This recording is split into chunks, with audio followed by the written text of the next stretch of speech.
Buongiorno a tutti.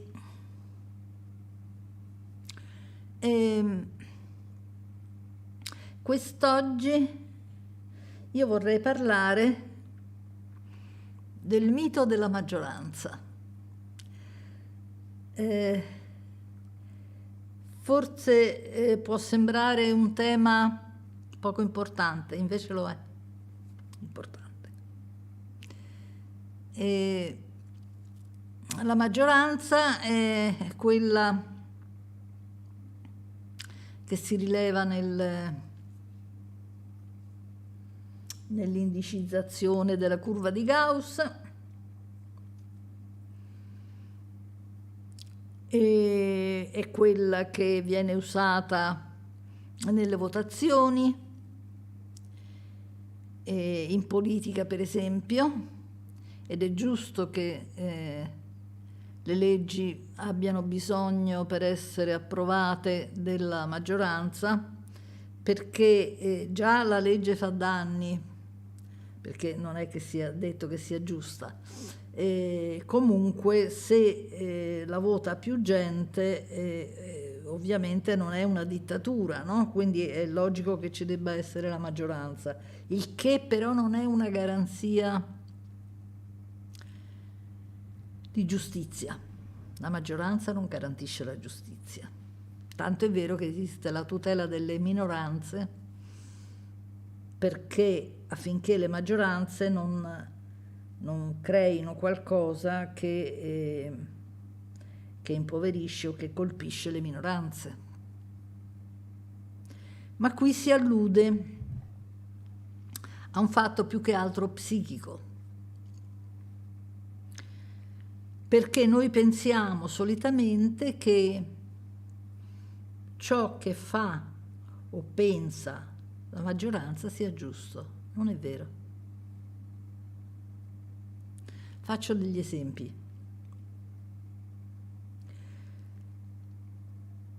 L'omosessualità non è giusta perché non è una maggioranza.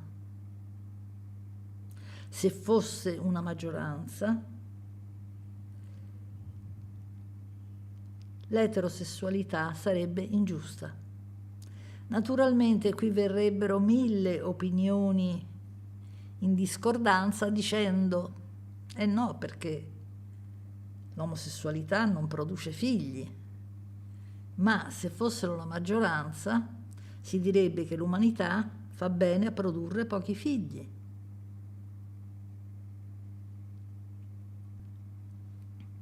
Diceva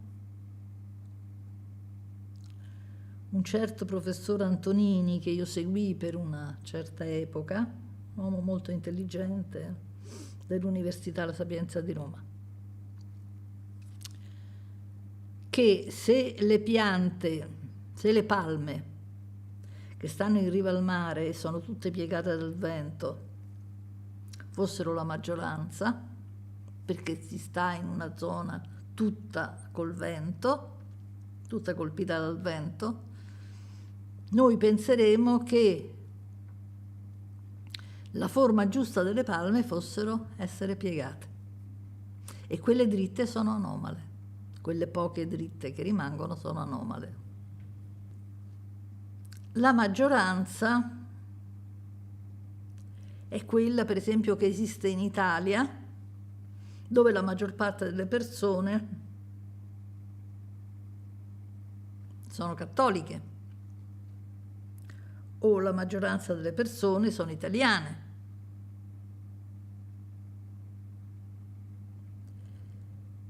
Quindi è bene essere cattolici ed essere italiani.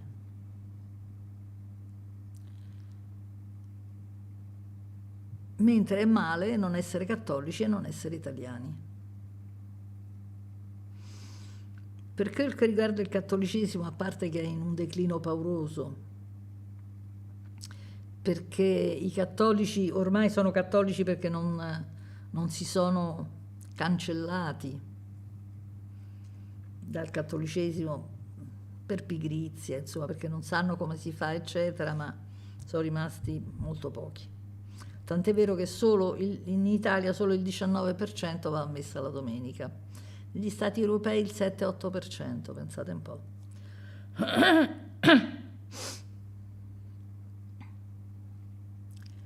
Comunque è ancora rimasto è ancora rimasta l'idea della maggioranza, tant'è vero che nelle scuole, negli ospedali ci sono i crocifissi, nelle scuole pure, mentre l'Italia è laica e non dovrebbe avere queste immagini,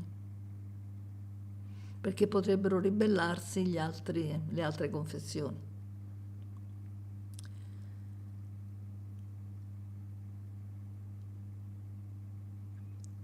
E l'Italia è degli italiani, attenzione agli immigrati, potrebbero cambiare la nostra etnia, pensate un po'. Pensate che Roma antica si formò grazie all'etnia. Roma fu grande, Roma erano 4 pecorari che stavano al di là del Tevere, insomma. Divenne grande perché mise l'asilum, e cioè dette asilo politico a tutti quelli che scappavano da qualche parte. Chi erano quelli chi erano quelli che venivano perseguiti dagli altri? Beh, erano dei perseguitati politici, oppure erano dei delinquenti che erano scappati. La maggior parte saranno stati pure delinquenti, no? Però si unirono e piano piano crebbero. E siccome il traffico allora era facile per mare e non era facile per terra, via terra, perché via terra c'erano i boschi, le foreste e le belve feroci, che in mare non c'erano, per cui i trasporti avvenivano soprattutto via mare.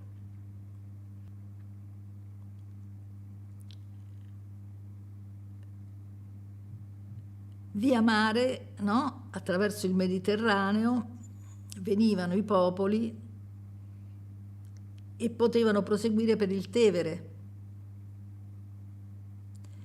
quindi senza scendere a terra potevano arrivare a Roma.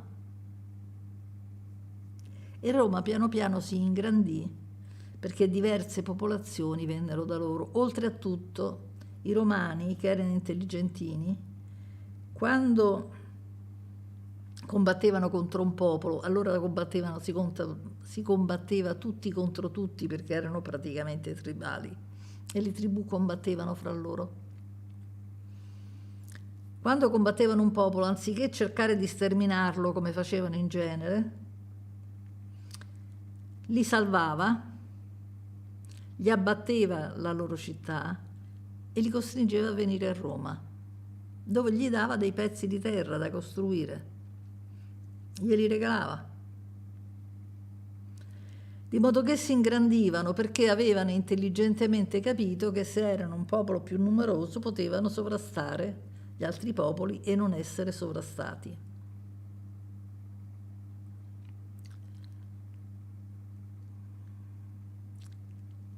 Ora successe che, venendo tanti popoli da direzioni diverse, da culture diverse, Roma non formò un'unica cultura, quindi non ebbe dei perni di cultura, ma ne ebbe tanti, cioè ebbe una molteplicità di informazione. La molteplicità di informazione acuisce la nostra intelligenza, perché ci obbliga ad usarla. Cioè non possiamo più prendere per oro colato quello che ci dicono, perché altri ci dicono cose opposte, per cui siamo costretti a ragionare.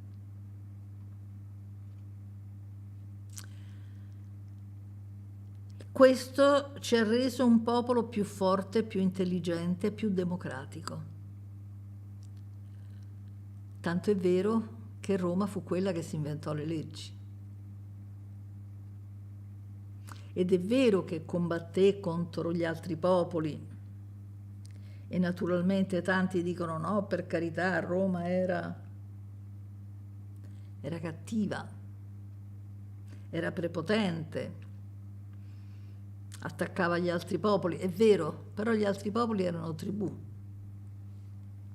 E vivere in una tribù non è carino, perché nella tribù gli uomini erano i padroni assoluti di vita e di morte, della moglie e dei figli fino a che non avevano l'età di combattere.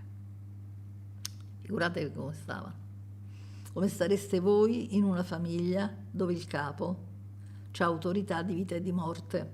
Ora, se siete il capo, magari siete pure contenti, se avete poco sale in zucca, se siete figli un po' meno contenti, se siete mogli ancora meno. Roma portò il diritto e fu la prima a portare il diritto. È vero che ci fu la democrazia in Grecia, eccetera, eccetera, però Roma lo elaborò in maniera molto diffusa, molto complessa, e ebbe personalità giuridiche che studiarono le leggi, le modificarono, segnarono le sentenze, eccetera, eccetera, insegnandole agli altri popoli. La nostra civiltà occidentale nasce da Roma. Noi siamo portatori di diritti perché siamo occidentali. Voi non avete idea di cosa significa essere orientali, perché di questo non si parla mai nei libri, no? I libri di scuola non dicono mai la verità, sono tutti edulcorati. La mentalità orientale di solito è molto prona rispetto ai genitori, molto più di quanto non lo siamo noi.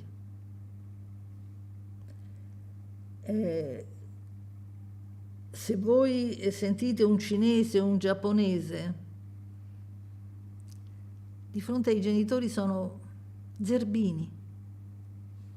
Mao cercò di togliere questo facendo una rivolta contro i genitori, ma non ci è riuscito, a parte che l'ha fatto in un modo poco carino, cioè non si fa con la violenza. Mao, intendo Mao Zedong. La maggioranza dice che i genitori hanno il potere e hanno ragione, perché la maggioranza sono i genitori, perché i figli non hanno la parola. Quindi è la forza che prevale, è la prepotenza che prevale. Così come in una dittatura c'è una prepotenza, perché c'è un dittatore con una cricca intorno che prevale. Poi il dittatore può essere più o meno illuminato, a volte ci sono dittatori molto illuminati. Il guaio è che con l'andare del tempo si lasciano montare la testa e pensano di essere Dio e quindi diventano tutt'altro che illuminati.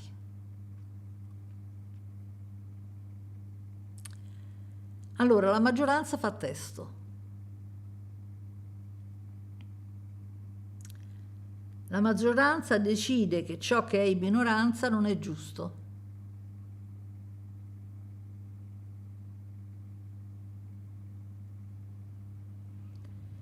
Sembra una cosa assurda, sciocca, non lo è. Se una cosa viene fatta dalla maggioranza è giusta. La maggioranza, per esempio, ha deciso che le nostre scuole siano delle scuole allucinanti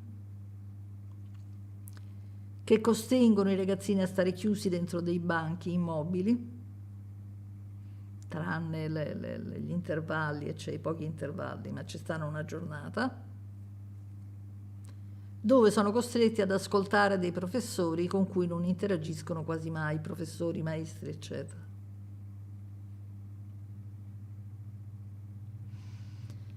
Io ricordo che quando ero bambina tentai di interagire con i maestri perché pensavo che i miei genitori erano sciocchi ma che i maestri ne sapessero di più, e mi accorsi che non era vero.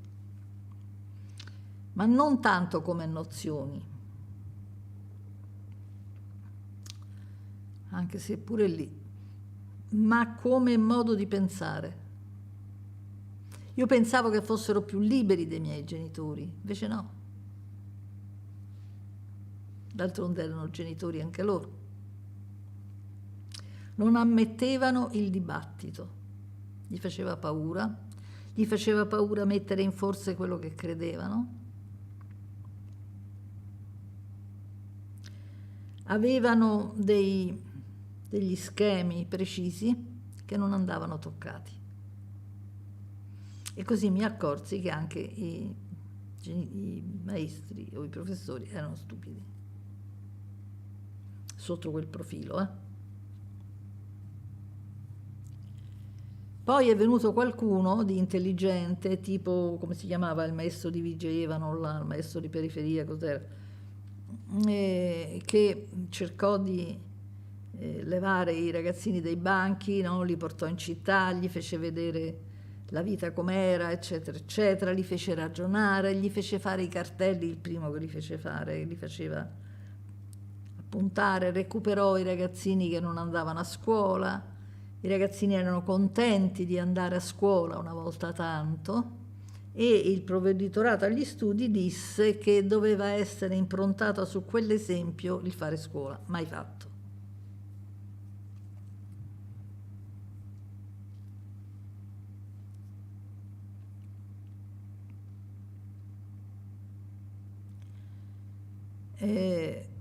Così come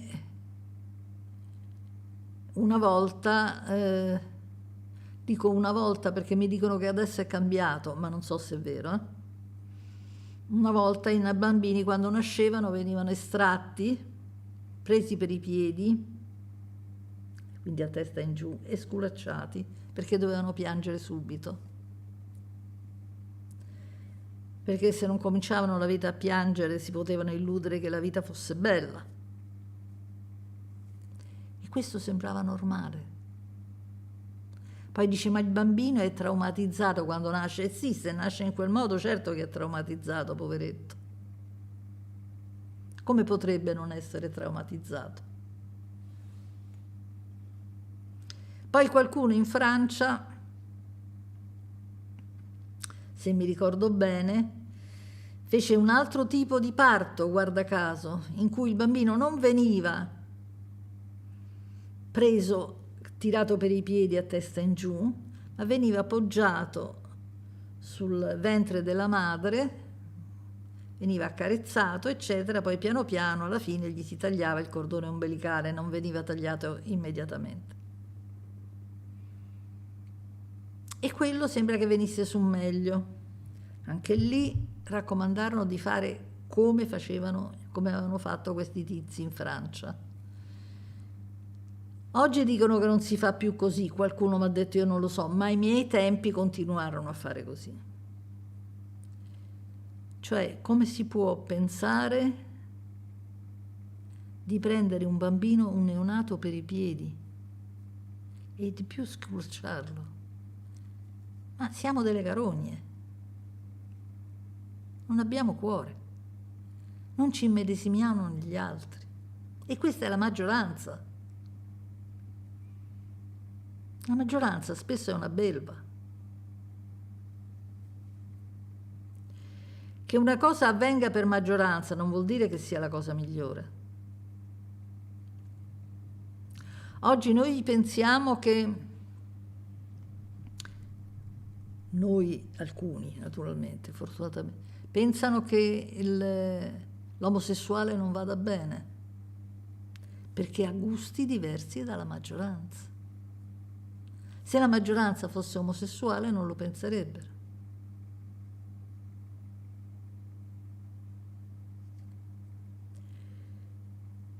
Una volta, quando andavo a scuola, si pensava che i ragazzi, le ragazze soprattutto, coi capelli rossi, avessero un carattere che non andava bene, che doveva essere corretto. Non parliamo poi dei mancini. Se erano mancini dovevano essere corretti perché quella era la mano del diavolo.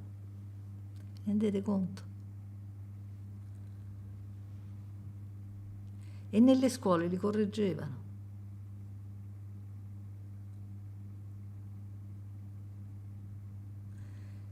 Pensate che Leonardo da Vinci era mancino e che sembra che la maggior parte delle persone che hanno un notevole interesse per architettura, ingegneria, eccetera, sono mancini. Perché chi è mancino in genere ha delle notevoli capacità visuospaziali.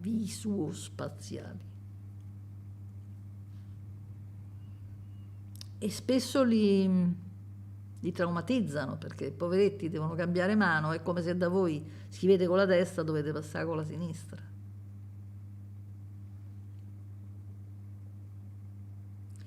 L'umanità è folle. Crede a tutto quello che sente.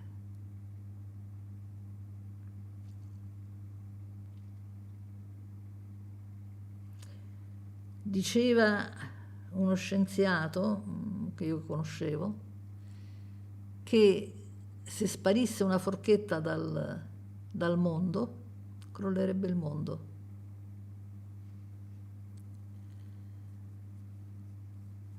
Perché non si può andare contro le leggi di natura. Tutto ciò che c'è è naturale.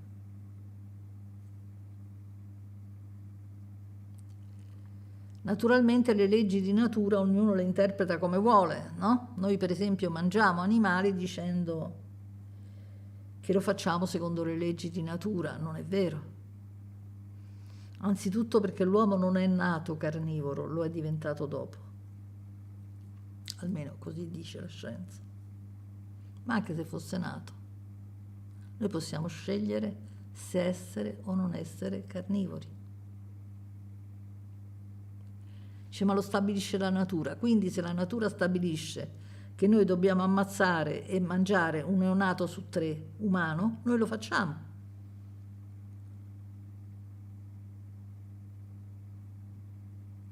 A questo punto dicono no, ma quello sarebbe contro natura. No, lo dici te che è contro natura. Per me è contro natura mangiare degli animali che sono nostri fratelli, perché anche noi siamo animali.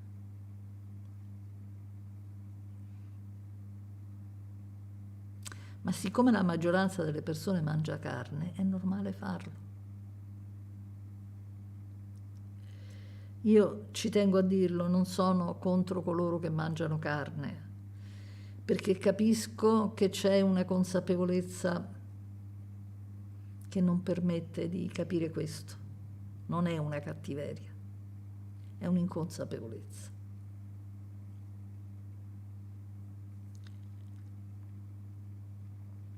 Però una supposta autorizzazione a fare questo non regge, non è vero. Nessuno ci autorizza a fare qualcosa. Noi dobbiamo elaborare noi stessi e dire sì, io voglio fare questo o non lo voglio fare, sono io responsabile.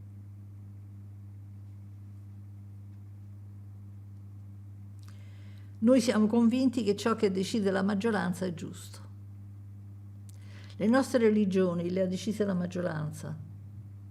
Prima le ha decise una minoranza e allora era una setta. Poi l'hanno creduta in tanti e allora era vera. E noi ci abbiamo creduto perché lo credeva la maggioranza.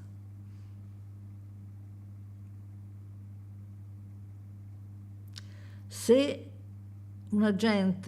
qualcuno ci dice andiamo in guerra, no? Come è stata nell'ultima guerra mondiale, la gente dovrebbe dire no, grazie, no? Però se c'è un dittatore che ci convince, che pensa che noi la vinceremo, che noi saremo bravi, che noi saremo i migliori, che noi avremo un impero, eccetera, eccetera, noi ci lasciamo convincere. E diventa una maggioranza.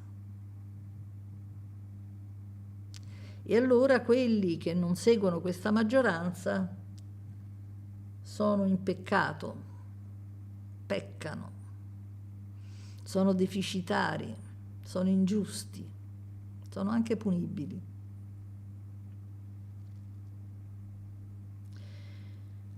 Oggi noi diciamo sempre che le guerre sarebbe meglio non farle, no? Che sono ingiuste, eccetera, però si parla ancora di guerra.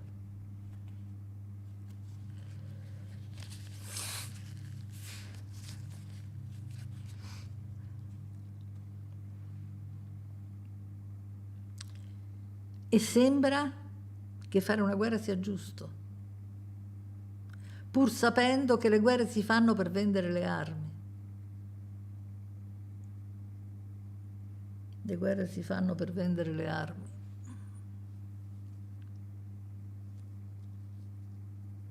E si mandano i nostri figli a morire ammazzati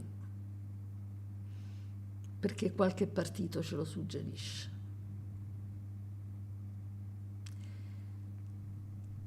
La maggioranza non è affatto una garanzia di intelligenza o di riflessività. La maggioranza della gente non è riflessiva e spesso è poco intelligente. Perché dico questo? Dico questo perché vedo i risultati. Se noi fossimo in maggioranza intelligenti, noi umani, non faremmo le guerre.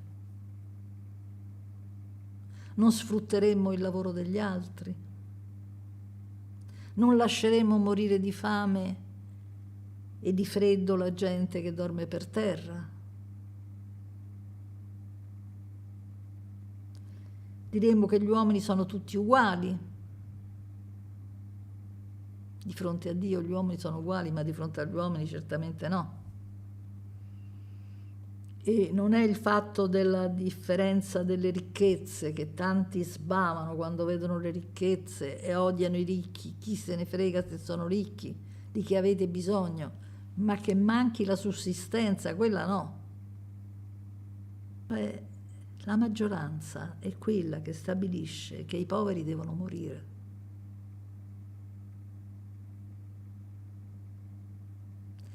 Che una cosa essenziale può costare anche tanto, perché se sei povero non te la puoi comprare, fa niente, muori.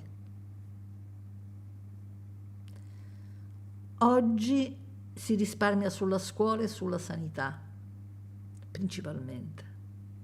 Non si assumono più gli insegnanti, non si assumono più i medici, non si assumono più gli infermieri. Le tasse sono sempre altissime, ma così si risparmia e indovinate chi ci guadagna. Con questo si pagano le armi per ammazzare la gente. Questo è il mondo in cui viviamo. Quello che decide la maggioranza non è affatto giusto, perché la maggioranza della gente non è affatto giusta, non ha capacità elaborativa. Per questo io dicevo che l'IA acquisisce una coscienza, perché quella coscienza lì è capacissima di averla. È la coscienza del profondo quella difficile, ma non ce l'hanno neanche gli uomini, o almeno è rara.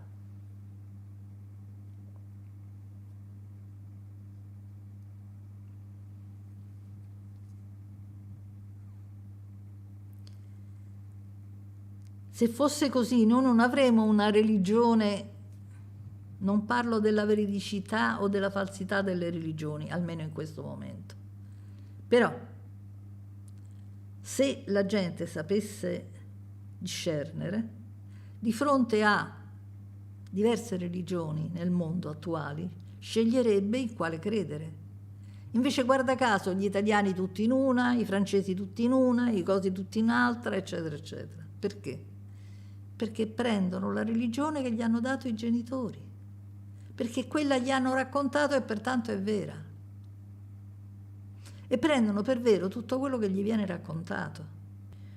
Tutto ciò che ci dice la maggioranza deve essere preso in considerazione perché deve essere preso in considerazione, ma deve essere dibattuto come quello che dice la minoranza, perché anche la minoranza può apportare qualcosa di buono, no? Anzi.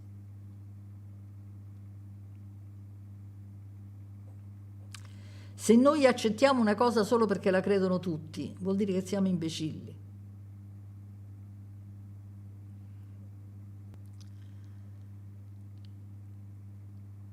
Noi abbiamo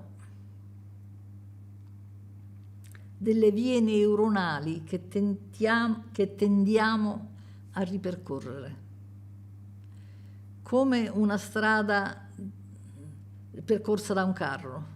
Il carro fa i solchi, quando passa l'altro carro tende ad andare su quei solchi, perché è più facile.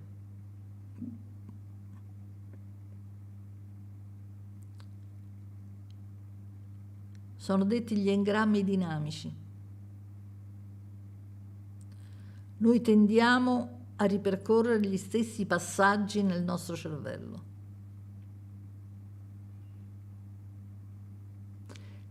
Da chi sono stati fondati questi passaggi, questi primi passaggi su cui ripassiamo sempre? Dai nostri genitori, perché eravamo piccoli, e da esperienze traumatiche. Noi ripassiamo sempre su quelle, nel senso che rifacciamo lo stesso percorso o evitiamo le cose che ci fanno male, però le evitiamo ma non le vediamo. Cerchiamo di evitarle di conseguenza. Faccio un esempio. Poniamo che io abbia un padre che mi ha massacrato di botte. Io da adulta cercherò qualcuno che mi protegge, come ho sempre cercato. Mi prenderò qualcuno molto protettivo che mi massacrerà di botte. Perché io inconsciamente ricerco la stessa cosa, la stessa persona. Noi inconsciamente cerchiamo sempre qualcosa che somiglia ai nostri genitori. Finché non abbiamo esplorato i nostri genitori e capito come sono, noi scegliamo persone analoghe. Se i nostri genitori sono stati pessimi, ci scegliamo compagni, partner pessimi.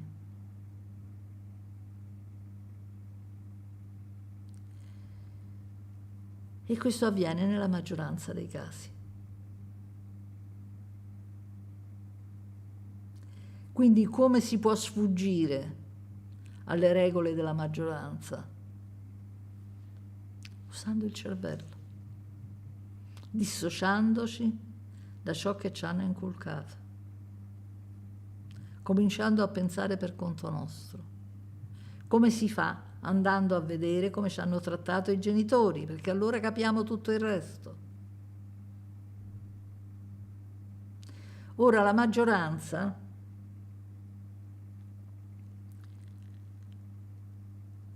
è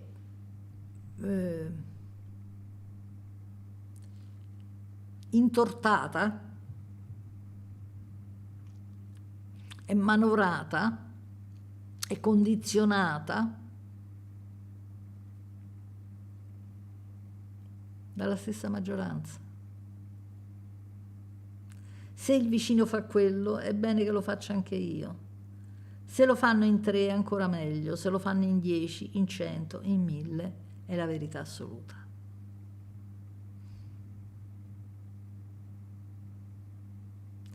Dice, ma lo pensano tutti, e forse tutti sbagliano. Nel Medioevo, che adesso viene fatto passare come un periodo di riscoperta. Ah, non è vero che il Medioevo era...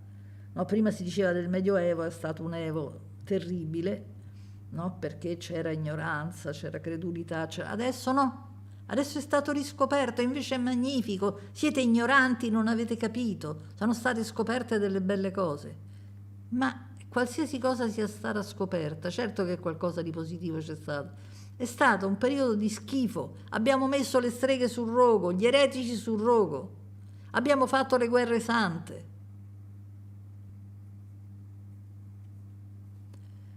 C'era una religione che uccideva le persone, non le faceva ragionare.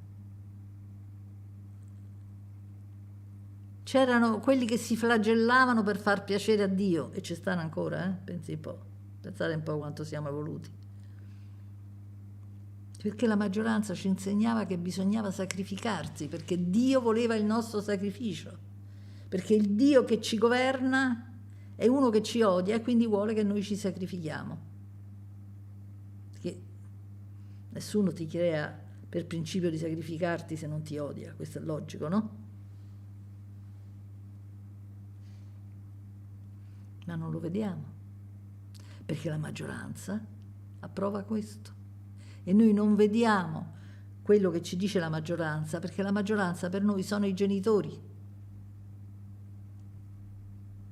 E allora se ci dicono assurdità, se ci hanno detto assurdità i nostri genitori, noi accettiamo le assurdità della maggioranza. Noi lasciamo che l'Africa si muoia di fame. Non l'abbiamo mai soccorsa. Che poi è anche antieconomico, perché se noi la soccorressimo, cominciassimo con dargli l'acqua, le strade, eccetera, lei poi acquisterebbe da noi, commercerebbe, avremmo la produzione da smaltire. Ma no,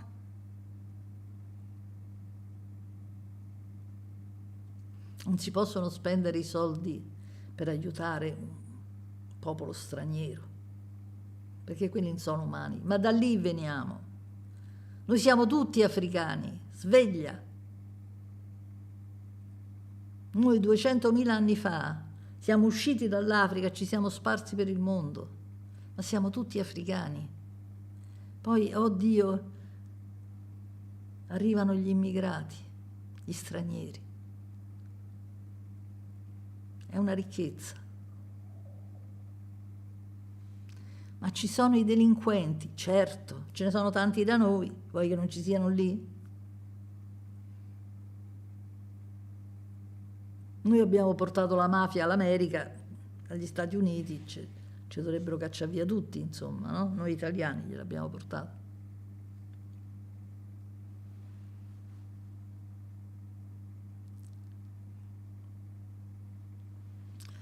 La maggioranza non fa testo. Se vi svegliate, cominciate a domandarvi se quello che pensa la maggioranza è giusto. Dice, ma allora io non ho più sicurezze. Non devi avere sicurezze. Le sicurezze servono per gli stupidi. Le persone intelligenti non hanno sicurezze. Si domandano ogni volta come si dovrebbero comportare, come è la situazione. L'intelligenza è questa.